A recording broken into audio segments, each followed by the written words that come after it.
businesses are grappling with a talent paradox, which is that they're making massive investments in learning and development, but employee engagement remains stubbornly low. One of the things that I want to do today is to talk about a couple of ideas in which you can use neuroscience to be able to address these talent management crises. So let's look at a couple of them. Let's start with the most common one, which is that the training program doesn't stick. People invest a lot of money in the training programs, but it doesn't stick. Why is it so? It's because the brain's prefrontal cortex actually has the attention span pretty much like a smartphone battery. So the more number of things that you're dividing that attention in, the more number of apps that you run, your phone battery actually runs out faster. So what you need to do is to think about not doing 8 hours of leadership training, in one day. Actually break it up into short chunks. It's far better to do 15 minutes micro learning, bite-sized lessons, spread it out over time. Chunking is one of the methods by which the brain remembers much more. So, that's probably a much better way to do it. So that's the first thing. The second thing that I want to talk to you about is how do you share feedback? Because very often feedback triggers fear. It doesn't trigger the growth mindset. Annual performance reviews are a place where this can be used quite effectively. So, one of the things that happens is when you tell someone that I'm going to give you a piece of feedback, very often, what do you think? You are thinking that this is going to be some kind of criticism, which nobody likes, and the brain actually uses uh, the same kind of centers to process negative feedback as it does for physical pain. So it causes the same response. What you really need to do is to frame feedback in a very different method. One of the ways to do it is, for example, instead of saying you need to improve your communication, um, you actually really start to say that, yesterday when you were sharing your ideas, it interrupted the CFO and broke his chain of thought. So, can you think of ways in which you can share your ideas without breaking somebody's chain of thought? Just rephrasing the feedback in this manner makes it less threatening and the brain becomes far more receptive to it.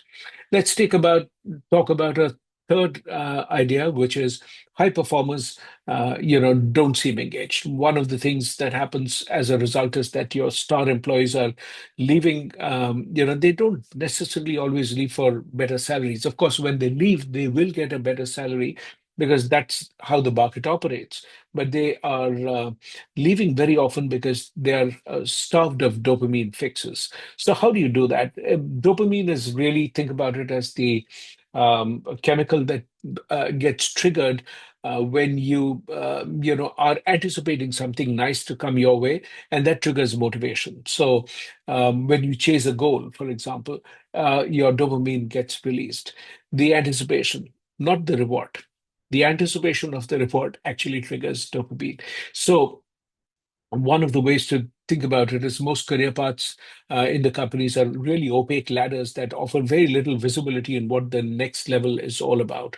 But high performers want to see their current role clearly, but don't have a compelling vision of what their future is all about. So, how do you build anticipation?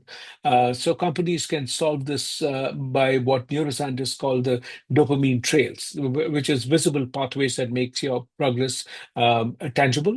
And you kind of think about it like saying you've completed 20% of the charge, the same smartphone analogy.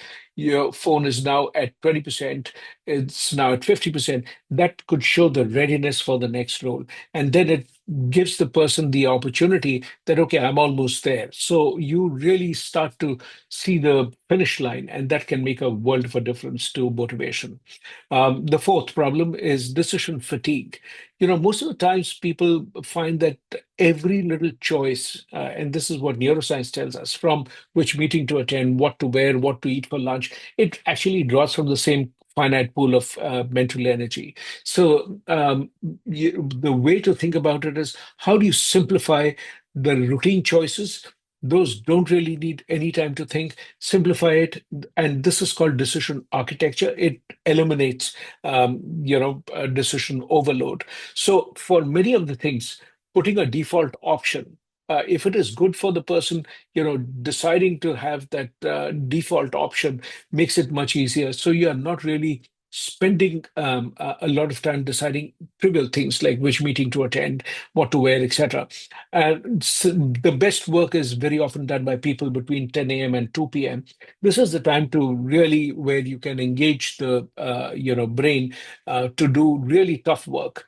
So, but just remember that instead of saying which option do you think we should take, if you can finally trigger it down to minimal choices, so let's say option A or option B, people find it easy to respond to that. And the last one is really collaboration breaks down because the mirror neurons are mismatched. What often happens because of remote work and hybrid work, there's a breakdown of natural empathy. So when you're sitting and talking to somebody in person across the table, the brain actually has what are called mirror neurons. These are cells that fire both when we act and when we observe others when they are doing something. So you'll find that, we very often, as we are talking to somebody across the table, we mirror their nods. We mirror the way that they are sitting. We mirror their hand movements, all of that. So those are things that, break down when you're talking to somebody on Zoom, or when you're doing that, these video calls, you can only see the person, part of the person, in a little tile, and that delays your responses, the cues that you can see from the rest of the body. That is very limited. As a result, there isn't enough for your brain to start firing, which is why collaboration is much harder to be achieved in on in remote settings. So you will find a number of organizations that stress collaboration because that's the nature of the work that they are doing. Recently I read in the Harvard Business Review magazine of July, August 2025. Andy Jassy, the CEO of Amazon, it was asked why he wanted everybody to return to office. And he said that he found that when people meet in the office, they are able to be far more collaborative. And as a result, inventions go up, and the creative breakthroughs that they've been waiting for happen much more. So they have data to show that it goes up significantly. Of course, commuting to office in crowded settings is really not pleasant for anyone, but the outcomes that are guaranteed actually are far better. So to summarize, you should really be thinking about brain-based talent strategies. Make the talent strategies work with the brain, not against it. Just really assume that learning experiences that honor neuroplasticity timelines, creating feedback systems that bypass the amygdala hijack, and building career paths that you can see. There are some simple ways in which it can be done. If you like this, you can join me on LinkedIn, where I have a newsletter where I share this, and also, of course, on Substack. Do consider subscribing to it. I do the deep dives and put many of the best ideas right out here. So see you the next time. Thank you.